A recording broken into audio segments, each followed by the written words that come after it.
मैं सुधीर स्वागत करता हूं आप सभी का आपके अपने चैनल स्कोर मैक्स पर। और आज हम डिस्कस करने वाले हैं आपकी MCO 3 की यूनिट 3 कलेक्शन ऑफ डाटा के इम्पोर्टेंट टॉपिक्स। तो सबसे पहला टॉपिक आता है आपका इस यूनिट से कि प्राइमरी एंड सेकेंडरी डाटा, कि प्राइमरी और सेकेंडरी डाटा क्या होते हैं। तो अगर हम बात करते हैं प्राइमरी डाटा की, primary data are original data. मतलब आपका जो प्राइमरी डाटा होता है वो क्या होता है, ओरिजिनल डाटा होता है, which are collected for the first time for a specific purpose. मतलब क्या होता है, इसको फर्स्ट टाइम कलेक्ट किया जाता है। क्यों कलेक्ट करते हैं, हमारा कोई स्पेसिफिक पर्पस होता है, उसको कंप्लीट करने के लिए इस डाटा को कलेक्ट किया जाता है। तो ये कह सकते हैं हमारा ओरिजिनल डाटा होता है। तो इसी को हम क्या कहते हैं, primary data. Such data are published by authorities who themselves are responsible for their collections।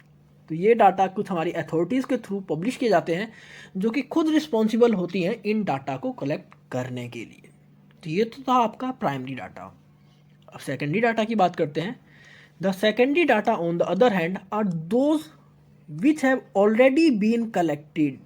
मतलब जिनको कलेक्ट नहीं किया जाएगा, जो पहले से ही कलेक्टेड हो चुके हैं by some other agency and which have already been processed। मतलब किसी और एजेंसी ने किसी डाटा को कलेक्ट किया, उसको प्रोसेस भी कर लिया और उसी डाटा को अब हम दोबारा यूज़ कर रहे हैं, तो वो क्या कहलाएगा, सेकेंडरी डाटा।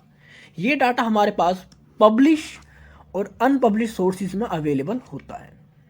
आप एग्जांपल के लिए समझ सकते हैं कि for instance population census data collected by government. अब जो हमारा सेंसस का डाटा होता है, कौन कलेक्ट करता है उसको, गवर्नमेंट कलेक्ट करती है। तो ये हमारा प्राइमरी डाटा हो गया सेंसस के लिए। मतलब जो सेंसस है वो तो हो गया हमारा प्राइमरी डाटा पॉपुलेशन की काउंटिंग के लिए, उसकी कैलकुलेशन के लिए। बट अगर the same data become secondary for those researchers who use it later. लेकिन अगर सेंसस के बाद इसी सेम डाटा को किसी और पर्सपेक्टिव के लिए, किसी और पर्पस के लिए यूज़ किया जाए, तो वहाँ पर ये डाटा हमारा बन जाएगा सेकेंडरी डाटा। मतलब जब डाटा को फर्स्ट टाइम कलेक्ट किया जाता है किसी स्पेसिफिक पर्पस को पूरा करने के लिए, तो वो होता है हमारा ओरिजिनल डाटा या प्राइमरी डाटा। लेकिन जब हम उसी डाटा को बाद में किसी अनदर पर्पस के लिए यूज़ करते हैं, मतलब ऐसा डाटा जो पहले से अवेलेबल हो हमारे पास, उसको पहले से कलेक्ट किया जा चुका हो, उसको प्रोसेस भी किया जा चुका हो, और हम उस प्रोसेस डाटा को अब यूज़ कर रहे हैं अपने किसी पर्पस के लिए, तो वो कहलाता है हमारा सेकेंडरी डाटा। आई होप आपको क्लियर हो गया होगा प्राइमरी एंड सेकेंडरी डाटा। तो अब नेक्स्ट टॉपिक आता है हमारे सामने कि सोर्सेज ऑफ डाटा, कि हम जो भी डाटा कलेक्ट करते हैं उनका हमारे पास सोर्स कौन कौन से होते हैं, किन सोर्सेज से उन डाटा को कलेक्ट किया जाता है। नॉर्मली हम यहाँ पर किस डाटा की बात कर रहे हैं, सेकेंडरी डाटा की बात कर रहे हैं, क्योंकि प्राइमरी डाटा तो हम खुद ही फर्स्ट टाइम यूज़ करते हैं, फर्स्ट टाइम कलेक्ट करते हैं। लेकिन जो सेकेंडरी डाटा होते हैं वो हमारे पास पहले से अवेलेबल होते हैं। तो उनके सोर्सेज क्या हैं, उनके बारे में बात करते हैं। तो हमारे पास दो तरह के सोर्सेज होते हैं। एक होते हैं पब्लिश्ड सोर्सेज, जो अपने डाटा को कलेक्ट करते हैं उसको पब्लिश कर देते हैं, और दूसरे होते हैं अनपब्लिश्ड सोर्सेज, जो डाटा कलेक्ट तो करते हैं लेकिन अपने डाटा को वो कह सकते हैं पब्लिश नहीं करते। तो पब्लिश्ड सोर्सेज के अंदर देखेंगे कि हमारे पास बहुत सारे नेशनल और इंटरनेशनल इंस्टीट्यूशंस हैं, सेमी ऑफिशियल्स हैं, हमारी कमेटीज़ हैं, कमीशंस हैं, और बहुत सारे प्राइवेट पब्लिकेशंस हैं। तो ये सब क्या करते हैं, डाटा को कलेक्ट करते हैं और उस डाटा को टाइम टाइम पर पब्लिश करते रहते हैं regarding industry, trade, commerce and health and etcetera. तो ये तो कहलाते हैं आपके पब्लिश डाटा। मतलब जो ऑर्गेनाइजेशंस अपने डाटा को कलेक्ट करते हैं और उस डाटा को पब्लिश कर देते हैं, तो वो आपका बन जाता है पब्लिश सोर्सेज। अब पब्लिश सोर्सेज के अंदर आपके कई पार्ट आते हैं। तो पब्लिश सोर्सेज में सबसे पहला पार्ट आता है गवर्नमेंट पब्लिकेशंस। तो आपकी गवर्नमेंट कैसे बनती है, गवर्नमेंट आपकी सेंट्रल और स्टेट से मिलकर बनती है। तो हमारी central government, state government time time पर इनके पास जो भी डाटा अवेलेबल होता है, जिन भी सर्वेस को करवाते हैं, ये जिस भी फॉर्म में डाटा को कलेक्ट करते हैं, उस डाटा को क्वार्टरली, एनुअली या कह सकते हैं हाफ ईयरली पब्लिश करते रहते हैं। डाटा किसी भी तरह का हो सकता है इन्होंने एजुकेशन का डाटा कलेक्ट किया कि एजुकेशन की रेट क्या है, एम्प्लॉयमेंट रेट क्या है, मेल फीमेल का रेट क्या है, हमारा सेक्स रेशो क्या है। तो वो सब कौन से डाटा हो गए? गवर्नमेंट पब्लिकेशन, मतलब जिन डाटास को गवर्नमेंट कलेक्ट कर पब्लिश करती है। नेक्स्ट आपका इंटरनेशनल पब्लिकेशंस। अब इंटरनेशनल पब्लिकेशंस की बात करें, मतलब इंटरनेशनल लेवल पर जो पब्लिकेशंस होती हैं।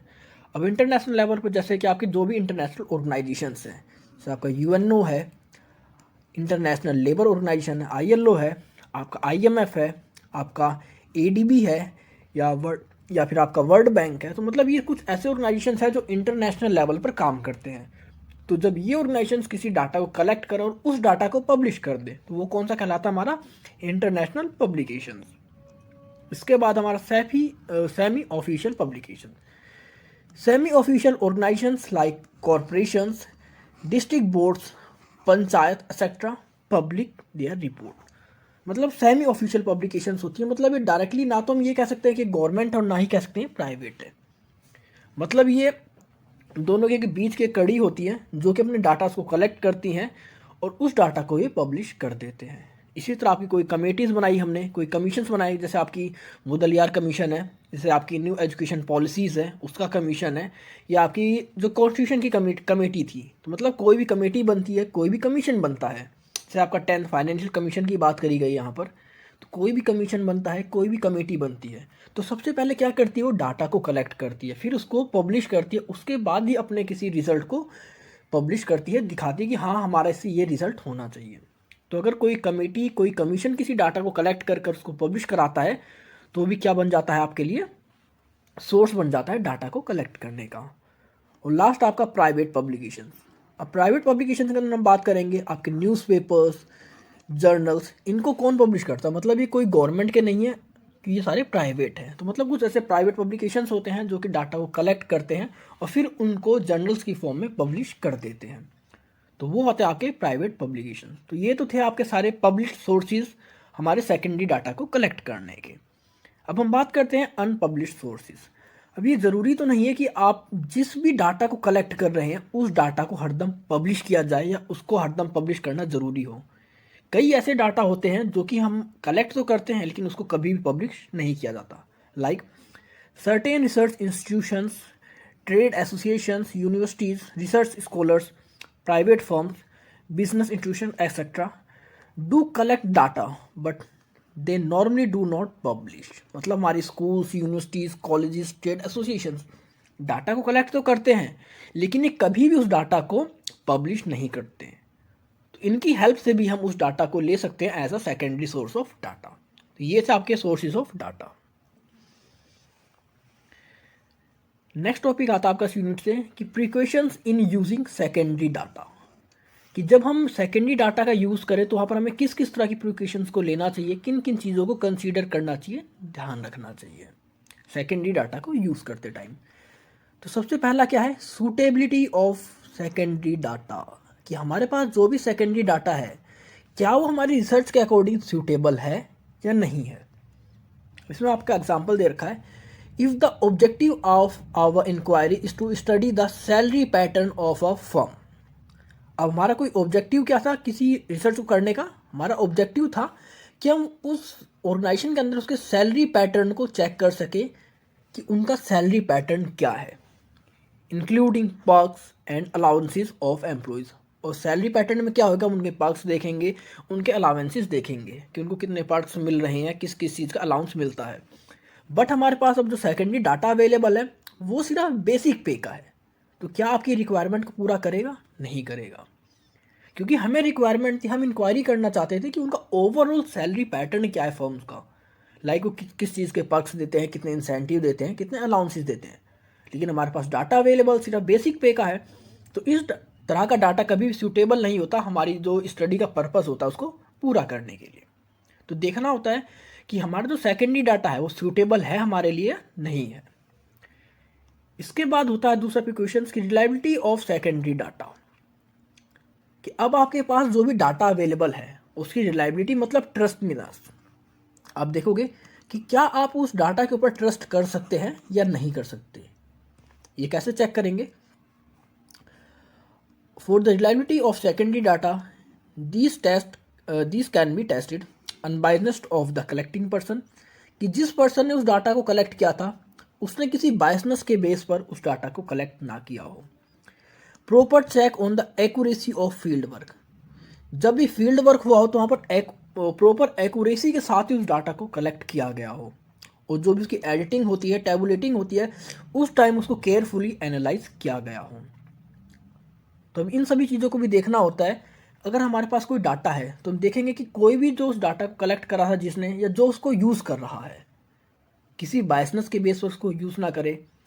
जब उसने फील्ड वर्क किया हो तो वहाँ पर उसने प्रॉपरली एक्यूरेसी के साथ काम किया हो, उसने टेबुलेशन जब बनाया हो, उसको एडिटिंग किया हो, तो वहाँ पर उसने केयरफुली वर्क किया हो। मतलब ये सारी चीज़ें हमें देखनी पड़ेगी। मतलब रिलायबिलिटी ऑफ सेकेंडरी डाटा, कि किस पर्सन ने उसको कलेक्ट किया गया, किस पर्सन ने उसको कह सकते हैं टेबुलर फॉर्म में कन्वर्ट किया, किस पर्सन ने वहाँ पर फील्ड वर्क किया था, या उसने किसी बायसनेस के बेस पर काम किया था, या किस मेथड का उसने यूज़ किया था। तो ये सभी चीज़ हमें देखनी पड़ती हैं सेकेंडरी डाटा में।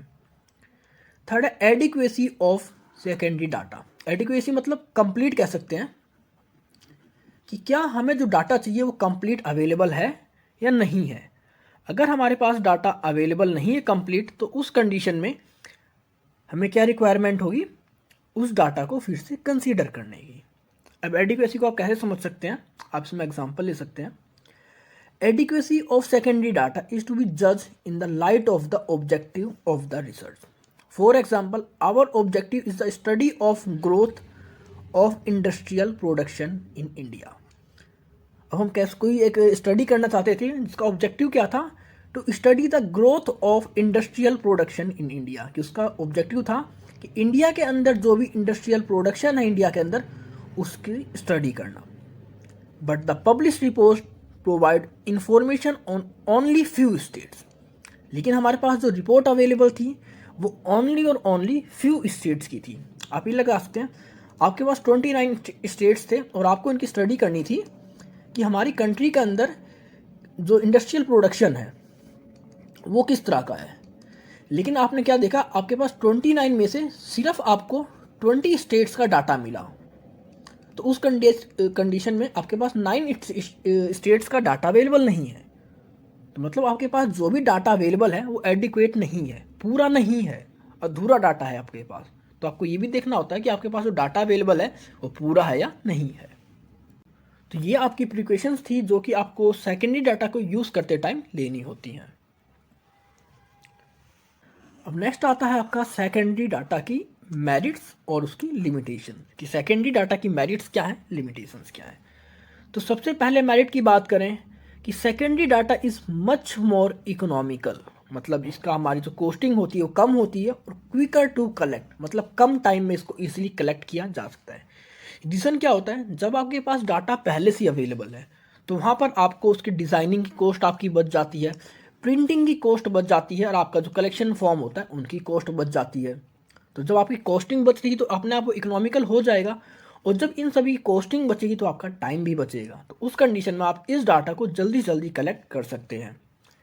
एंड सेकेंड मेरिट है, it is impossible to an individual और small institution to collect primary data with regard to some subjects such as population census, imports, exports of different countries, etc. तो हमारे जो भी small institutions होती हैं, small organisations हैं, उनके लिए पॉसिबल ही नहीं है कि वो प्राइमरी डाटा को कलेक्ट कर सकें, क्योंकि प्राइमरी डाटा को कलेक्ट करने के लिए हमें बहुत बड़े जोग्राफिकल एरिया को कवर करना होता है। अगर हम बात करें कि हमें सेंसस की रिपोर्ट तैयार करनी है, या एक्सपोर्ट इंपोर्ट डिफरेंट कंट्री के साथ हमारा कितना एक्सपोर्ट इंपोर्ट है, हमारा नेशनल इनकम कितना है, तो अगर कोई स्मॉल इंस्टीट्यूशन है तो वो इन डाटा को कभी भी कलेक्ट नहीं कर सकता, क्योंकि इनके लिए बहुत ज़्यादा रिसोर्सेज, आपके लिए फाइनेंस और आपके लिए कह सकते हैं टाइम की रिक्वायरमेंट होती है। वो इतने कह सकते हैं इतना अफोर्डेबल ही नहीं करते हमारे स्मॉल इंस्टीट्यूशन। तो उनके लिए ये कह सकते हैं जो सेकेंडरी डाटा है वो सूटेबल होता है अपनी स्टडी को कंप्लीट करने के लिए। और अगर हम लिमिटेशंस की बात करें तो लिमिटेशन, सबसे पहली लिमिटेशन क्या है कि secondary data is very risky because it is not be the suitable, reliable, adequate and also difficult to find which exactly fit the need of the present investigation. Secondary data risky क्यों होता है, क्योंकि अब हमें ये नहीं पता होता कि हमारा डाटा सूटेबल है नहीं है, रिलायबल है नहीं है, एडिक्वेट है नहीं है, और क्या जो डाटा हमारे पास अवेलेबल है क्या वो फिट होता है, हमारी उन सारी नीड्स को पूरी करने के लिए तैयार है ये डाटा, जो कि हमें हमारी इन्वेस्टिगेशन में हमें चाहिए या नहीं चाहिए। सबसे पहली लिमिटेशन है कि हमारे पास जो भी सेकेंडरी डाटा होता है वो हमारी इन्वेस्टिगेशन के हिसाब से नहीं होता, हमें उस डाटा को खुद अपनी इन्वेस्टिगेशन के हिसाब से कन्वर्ट करना होता है। हमें ये भी नहीं पता होता कि हमारा जो डाटा है वो सूटेबल है हमारी रिसर्च के हिसाब से नहीं है, रिलायबल है, एडिक्वेट है या नहीं है। सेकेंड है, इट इज़ डिफिकल्ट टू जज whether the secondary data is sufficient, accurate और नॉट फॉर आवर इन्वेस्टिगेशन। ये बहुत डिफिकल्ट हो जाता है सेकेंडरी डाटा में किस चीज़ को जज करना कि वो जो सेकेंडरी डाटा है वो एक्यूरेट है या नहीं है, क्योंकि एक्यूरेसी का तो आप तभी पता कर सकते हैं जब आप खुद फील्ड में जाकर वर्क करें, लेकिन जब आपने वर्क ही नहीं किया, वो डाटा आपके सामने अवेलेबल है, तो आप ये नहीं बता सकते कि वो एक्यूरेट है या नहीं है, मतलब जो रिलायबल डाटा है वो नहीं है। थर्ड है, secondary data may be available for some investigation, मतलब सॉरी आपकी secondary data may not be available for some investigation, मतलब कुछ ऐसी जगह होती हैं जहाँ पर सेकेंडरी डाटा अवेलेबल नहीं होता। For example, bargaining strategies in live product marketing, impact of TV advertisement on viewers, opinion polls of specific product, etc. In such situations, we have to collect primary data. कुछ ऐसी conditions होती हैं, कुछ ऐसी situations होती हैं जहाँ पर हम पास्ट के डाटा को यूज़ नहीं कर सकते। अगर हमें कंज्यूमर्स के टेस्ट को के बारे में पता करना है, उनकी प्रेफरेंस को देखना है, वो किस टीवी चैनल को ज़्यादा प्रेफरेंस दे रहे हैं, तो हम आज के 10 साल पहले के डाटा को कभी यूज़ नहीं कर सकते। हमें उस टाइम लाइव डाटा की रिक्वायरमेंट होती है, लाइव इन्फॉर्मेशंस की नीड होती है, तो वहाँ पर आपका जो सेकेंडरी डाटा होता है उसका यूज़ नहीं होता। तो ये आपकी मेरिट्स और डिमेरिट्स हैं सेकेंडरी डाटा की। अब बात करते हैं प्राइमरी डाटा कलेक्शन मेथड्स, कि जब हम प्राइमरी डाटा को कलेक्ट करते हैं, मतलब फर्स्ट टाइम जो कलेक्शन होता है किसी डाटा का, first time collection for specific purpose, किसी स्पेसिफिक पर्पस को पूरा करने के लिए जब हमारा फर्स्ट टाइम कोई डाटा कलेक्ट किया जाता है तो उसके हमारे पास कौन कौन से मेथड्स अवेलेबल हैं। तो नॉर्मली हमारे पास 6 मेथड्स अवेलेबल हैं। सबसे पहला मेथड होता है सर्वे का। सर्वे मतलब आप देखते हैं, आप अलग अलग जोग्राफिकल एरियाज़ में घूम घूम कर वहाँ के लोगों से बात करते हैं, उनसे एक डाटा कलेक्ट करते हैं सर्वेस के थ्रू। मतलब जब हम अलग अलग इंडिविजुअल से मिलते हैं, उनके जोग्राफिकल एरियाज़ में जाते हैं और फिर उनसे डाटा को कलेक्ट करते हैं, इन्फॉर्मेशंस को कलेक्ट करते हैं, तो वो होता है आपका सर्वेस। नेक्स्ट आपका क्वेश्चनर। क्वेश्चनर होता है कि जब हम एक क्वेश्चन क्या कहते हैं, क्वेश्चनर एक सिंगल फॉर्म के अंदर बहुत सारे क्वेश्चंस को बना लेते हैं और अलग अलग पर्सन को उन क्वेश्चंस को फिलअप करने के लिए देते हैं, और जो वो रिस्पॉन्स देते हैं उस उनके रिस्पॉन्स की हेल्प से हम अपने डाटा को कलेक्ट करते हैं, तो वो होता है questioners. Case studies. Case studies मतलब हम किसी एक स्टूडेंट के बारे में बात कर सकते हैं। स्टूडेंट है कोई, अब अगर किसी स्टूडेंट्स के नंबर अच्छे नहीं आ रहे हैं तो हम उसके ऊपर केस स्टडी कर सकते हैं कि सबसे पहले हम देखेंगे कि उसका पास्ट क्या था, उसके नंबर क्यों नहीं आ रहे, उसकी फैमिली बैकग्राउंड कैसा है, उसके प्रीवियस रिकॉर्ड्स कैसे हैं, पढ़ाई में अच्छे हैं नहीं है। मतलब एक स्पेसिफिक पर्सन के बारे में, स्पेसिफिक पर्सन को लेकर उसकी ऑब्जर्वेशन करते हैं और उसके बाद ही बताते हैं कि उसका रिजल्ट क्यों नहीं आ रहा है, या फिर उसके रिगार्डिंग उसके डाटा को कलेक्ट करते हैं। Next observation. ऑब्जर्वेशन के अंदर हम बात करते हैं किसी एक स्पेसिफिक पर्सन को सिर्फ देख कर, ऑब्जर्व कर कर हम उसके बारे में डाटा कलेक्ट करते हैं। वो किसी काम को किस तरह कर रहा है, किस तरह नहीं कर रहा, हम क्या देख पा रहे हैं, क्या सुन पा रहे हैं, उन सभी चीज़ों के ऊपर हम अपने इन्फॉर्मेशंस को कलेक्ट करते हैं। मतलब सी, हियर एंड वॉच, इनका यूज़ करते हैं हम अपने ऑब्जर्वेशन में। इंटरव्यू। इंटरव्यू मतलब हम कह सकते हैं 2 पर्सन होते हैं इनके अंदर, एक जो क्वेश्चन को पुटअप करता है और एक जो उनके आंसर देता है, तो एकदम फेस टू फेस होता है ये। और यहाँ पर हमारा जो इंटरव्यूअर होता है, इंटरव्यूअर से क्वेश्चन पूछता रहता है और वो उनके एग्जैक्ट उसे सॉल्यूशन देता रहता है, उसके आंसर बताता रहता है, तो वहाँ से भी हम डाटा कलेक्ट करते हैं। और एक होता है आपका फोकस ग्रुप, मतलब किसी एक स्पेसिफिक ग्रुप के ऊपर फोकस कर कर हम उसके बारे में डाटा को कलेक्ट करें। हो सकता है आप इलाइट ग्रुप की बात कर रहे हो, या आपके मिडल ग्रुप की बात कर रहे हैं सोसाइटी के, या बिजनेस क्लास की बात कर रहे हो, मतलब किसी भी सोसाइटी के स्पेसिफिक ग्रुप के ऊपर हम फोकस करते हैं और उसके बारे में डाटा को कलेक्ट करते हैं। तो ये होते हैं आपके अलग अलग मेथड्स प्राइमरी डाटा को कलेक्ट करने के। तो इनमें से कुछ इंपॉर्टेंट है, उनको हम कर लेते हैं।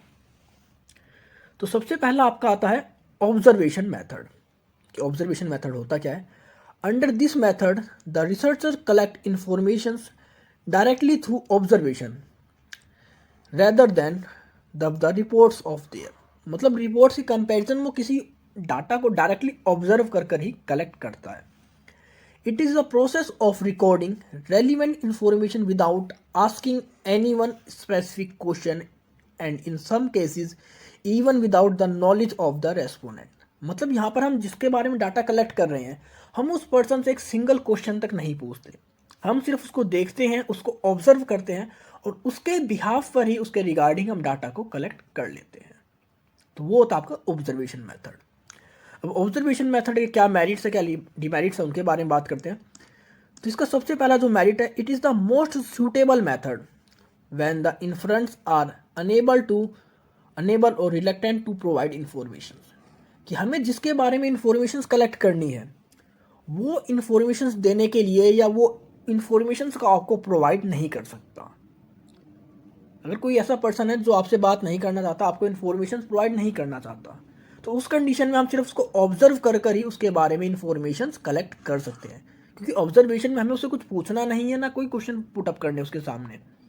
हम सिर्फ उसको ऑब्जर्व करेंगे, उसको देखेंगे और उसके बारे में ही उसी चीज़ से ऑब्जर्वेशन से डाटा को कलेक्ट कर लेंगे। और दूसरा क्या है, this method provide deeper insight into the problem and generally the data is accurate and quicker the process. Therefore this is a useful for intensive study rather than the extensive study. तो हमारा जो कह सकते हैं observation का data collect होता है, ये हमें बहुत ज़्यादा डीपर इनसाइड नॉलेज प्रोवाइड करता है किसी भी प्रॉब्लम के बारे में। क्योंकि अगर आप किसी चीज़ को प्रैक्टिकल देखते हैं या फिर अगर आप किसी चीज़ को सिर्फ सुनते हैं, तो उस कंडीशन में आपने जो प्रैक्टिकल करी है वो आपको ज़्यादा याद रहती है, उससे आप ज़्यादा नॉलेज गेन कर पाते हैं कंपैरिजन टू सुनने और अदर चीज़ों के कंपैरिजन, या आपने कोई रीड करी है चीज़। तो उसी कंडीशन वही हमारी ऑब्जर्वेशन में होती है। ऑब्जर्वेशन में हम हर चीज़ को प्रैक्टिकली सामने से ऑब्जर्व कर रहे होते हैं, देख रहे होते हैं। तो उस कंडीशन में हमें प्रॉब्लम्स के बारे में ज़्यादा इन्फॉर्मेशन गेन हो पाती है। अगर इसकी लिमिटेशंस की बात करें तो in many situations the researchers can not predict when the event will occur, so when an event occur may not be ready to observe the event। अब हमें ये नहीं पता होता ऑब्जर्वेशन मेथड में कि हमें किस टाइम ऑब्जर्व करना है। कोई स्पेसिफिक टाइम तो नहीं होता ना हमें कि हमें उस पर्सन को उसी टाइम ऑब्जर्व करना है। हो सकता है हमें किसी एक्टिविटी को ऑब्जर्व करना उसकी, लेकिन वो पर्सन उस एक्टिविटी को कर ही ना रहा हो, और जब वो उस एक्टिविटी को करे तो उस टाइम हम वहाँ पर अवेलेबल ना हो।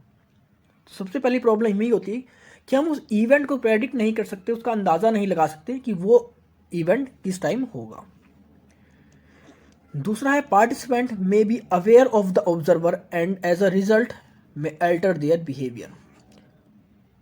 अब जैसे यहाँ पर दो पर्सन है, एक ए है और एक बी है। अब ए के पास काम था कि वो बी को ऑब्जर्व करेगा, लेकिन अगर बी को पता लग गया कि ए उसको ऑब्जर्व कर रहा है, तो हो सकता है बी अपने बिहेवियर को चेंज कर ले, क्योंकि उसे पता है कि अब उसे कोई देख रहा है, तो हो सकता है अपने बिहेवियर को चेंज कर ले। अगर वो अपने बिहेवियर को चेंज कर लेगा तो हमें वो रियल ऑथेंटिक डाटा नहीं मिल पाएगा जो हमें चाहिए था।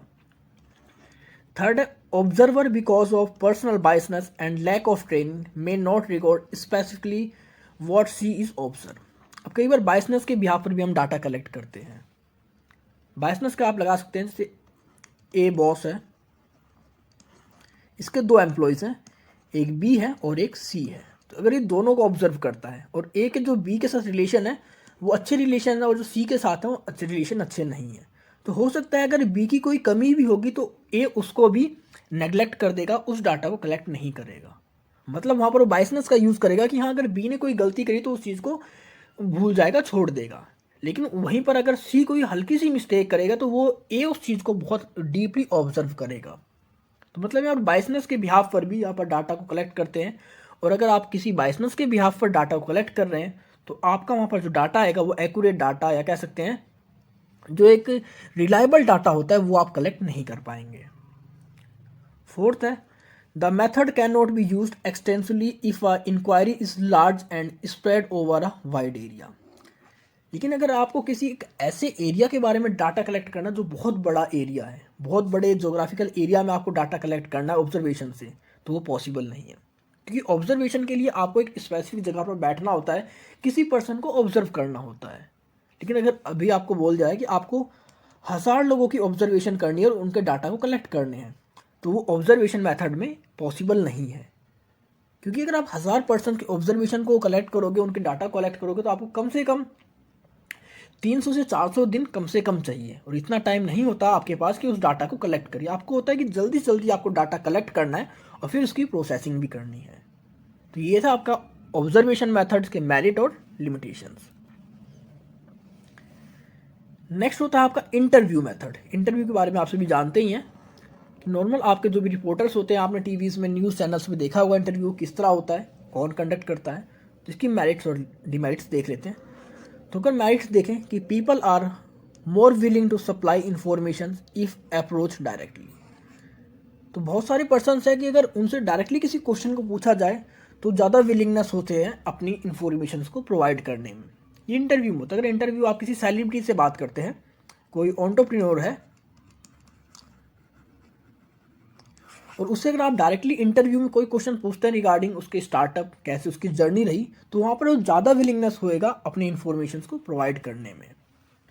दूसरा आपका जो मेरिट है इसकी, this method enable to interviewer to clarify and any doubt that the interview might have while asking his her question. अगर आप इंटरव्यू कर रहे हैं, मतलब ए पर्सन आपका रिपोर्टर है और बी पर्सन यहाँ पर कोई भी कह सकते हैं सेलिब्रिटी है। अब ए ने कोई क्वेश्चन बी से पूछा और बी उस क्वेश्चन को समझ नहीं पाया, तो वो डायरेक्टली अगेन ए से पूछ सकता है कि उसने जो क्वेश्चन पूछा है उसको समझ नहीं आया, उसमें कोई डाउट है।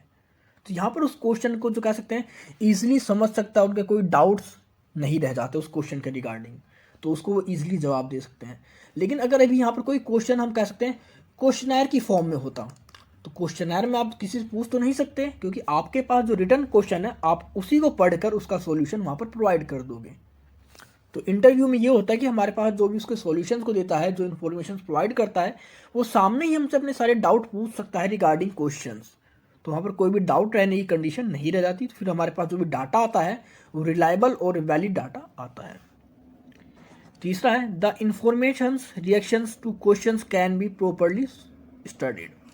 अब जो भी हमें इंफॉर्मेशंस मिल रही है अब हमारे क्वेश्चंस की, उस क्वेश्चंस को हम प्रॉपरली स्टडी कर सकते हैं, ईजिली सुन सकते हैं। अगर हमें उसकी और मॉडिफिकेशन की रिक्वायरमेंट है तो उसको वहाँ पर तुरंत हम मॉडिफाई भी करवा सकते हैं। अब जैसे ए ने कोई क्वेश्चन पूछा बी से, बी ने उसको सॉल्यूशन तो दे दिया, लेकिन ए को लग रहा है कि हाँ ये डाटा मेरे हिसाब से अभी एडुकेट है, पूरा नहीं है, तो उसके रिगार्डिंग और क्वेश्चन पूछ सकता है वो बी से, जिसके थ्रू कि अपनी पूरी रिक्वायरमेंट को पूरी कर सके इन्फॉर्मेशंस की। नेक्स्ट है the researchers can use the language of communications according to the standard of the informations, so to obtain personal informations of in front which are helpful in the interpreting the result। अब जो researchers होता है वो language of communication का अलग अलग use कर सकता है। अब वो देखेगा कि उसके सामने कौन पर्सन अवेलेबल है, किसका उसे इंटरव्यू लेना है। अब जैसा उसके सामने पर्सन होगा उसके स्टैंडर्ड के हिसाब से, अपने इंफॉर्मेशन के हिसाब से अपनी लैंग्वेज को कन्वर्ट कर सकता है। जैसे उसका जवाब देने वाला पर्सन होगा, जैसे उसका कह सकते हैं इन्फॉर्मेशन जो प्रोवाइड कर रहा है वो पर्सन जैसा होगा, उसके हिसाब से हम लैंग्वेज ऑफ कम्युनिकेशन को चेंज कर सकते हैं उस पर्सन के हिसाब से, उसके स्टैंडर्ड के हिसाब से। अब इसकी लिमिटेशंस की बात करते हैं। तो सबसे पहली लिमिटेशंस है कि the chance of the subjective factors और the views of the investigators में कम इन आइदर कंसिस्टली और आपके अनकंसियस। मतलब हमारा जो भी अब जो इन्वेस्टिगेटर है, हो सकता है उसके जो सब्जेक्टिव फैक्टर्स और उसके व्यूज़ हैं वो कंसिस्टेंटली उसने उसको कलेक्ट किया हो, या अनकॉन्शियस माइंड में, या कह सकते हैं उसका ध्यान कहीं और रहा हो जब क्वेश्चन पुटअप कर रहा हो, और उससे आगे से क्या रिस्पॉन्स मिला उसने उस चीज़ को ध्यान ही नहीं दिया। तो हमारा यहाँ पर कह सकते हैं कई बार अनकॉन्शियस माइंड से भी हम क्वेश्चन को पुटअप कर लेते हैं, उनसे आंसर मिलते हैं, लेकिन हमें याद ही नहीं रहते कि हमारे पास क्या आंसर आए थे। दूसरी लिमिटेशन है कि हमारा जो इंटरव्यूअर होता है must be properly trend, otherwise the entire work may be spoiled. कि हमारा जो इंटरव्यूअर होता है, जो क्वेश्चन पुटअप करने वाला होता है, वो प्रॉपरली ट्रेंड होना चाहिए, उसे पता होना चाहिए कि किस तरह क्वेश्चन को पुटअप करना है, कैसे स्टार्टिंग करी जाती है इंटरव्यू की, कैसे उसको वाइंड अप करना है। थर्ड आपका it is a relatively expensive and time consuming method of data collection. क्योंकि जब आप बात करते हैं इंटरव्यू मेथड की, तो इंटरव्यू मेथड में आपका टाइम भी लगता है और आपकी कह सकते हैं एक्सपेंसिव भी होता है, क्योंकि आपको एक पूरा सेटअप तैयार करना होता है। किसी को अगर आप बुलाओगे तो उसका आप एक एक करके इंटरव्यू लोगे, इंटरव्यूअर को आप ट्रेन भी करोगे, उसको ट्रेनिंग प्रोवाइड करोगे। मतलब बहुत ज़्यादा टाइम कंज्यूमिंग और एक्सपेंसिव मेथड होता है डाटा को कलेक्शन करने का हमारा इंटरव्यू मेथड। और फोर्थ है, it can not be use when the field of inquiry is large. मतलब लार्ज सैंपल, ये भी आपका सेम प्रीवियस क्वेश्चन की तरह है कि जब आपके पास बहुत बड़ा एरिया हो इन्फॉर्मेशन को कलेक्ट करने का, तो वहाँ पर आप एक एक पर्सन के साथ इंटरव्यू नहीं ले सकते। क्योंकि इंटरव्यू होता है जब आपको सिर्फ एक या दो पर्सन के बारे में डाटा कलेक्ट करना है, तो वहाँ पर तो आप इंटरव्यू ले सकते हैं। लेकिन अगर अभी आपको एक कंप्लीट कम्युनिटी या कंप्लीट स्टेट के बारे में इंफॉर्मेशन को कलेक्ट करना है, तो वहाँ पर आप इंटरव्यू मेथड का यूज़ नहीं कर सकते। तो ये इसकी कुछ लिमिटेशंस थी।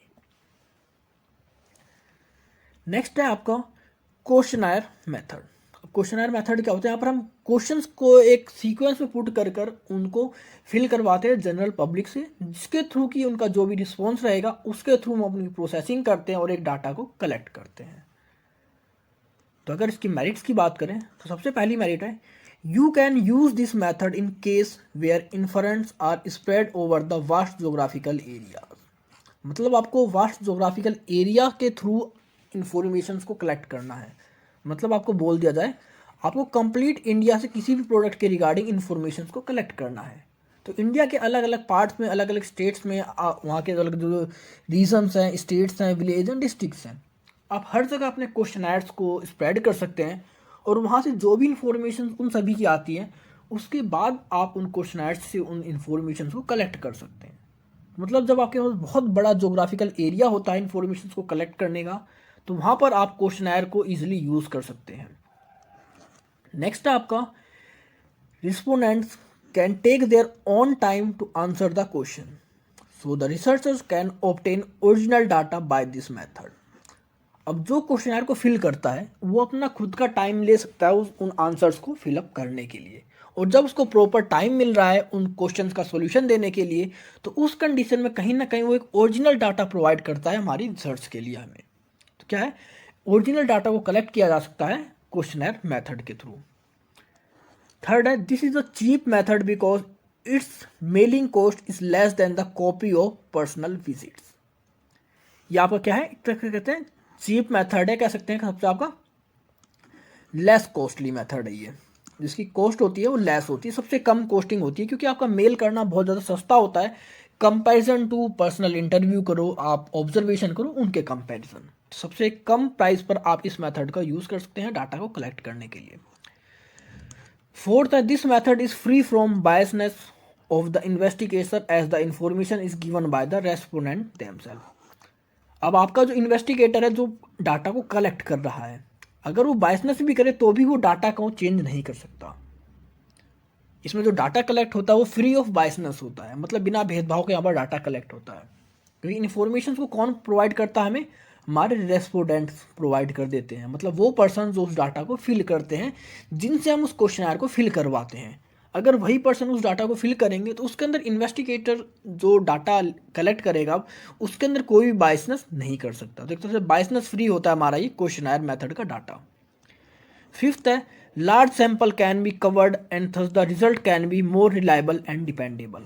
इसके थ्रू हम लार्ज सैंपल्स को भी कवर कर सकते हैं, मतलब बहुत बड़े जोग्राफिकल एरियाज़ को, बड़े बड़े सैंपल्स को, एक पर्सन से हमें 8 या 10 चीज़ के बारे में डाटा कलेक्ट करना है तो वो भी हम इजीली कलेक्ट कर सकते हैं क्वेश्चनर मेथड के थ्रू।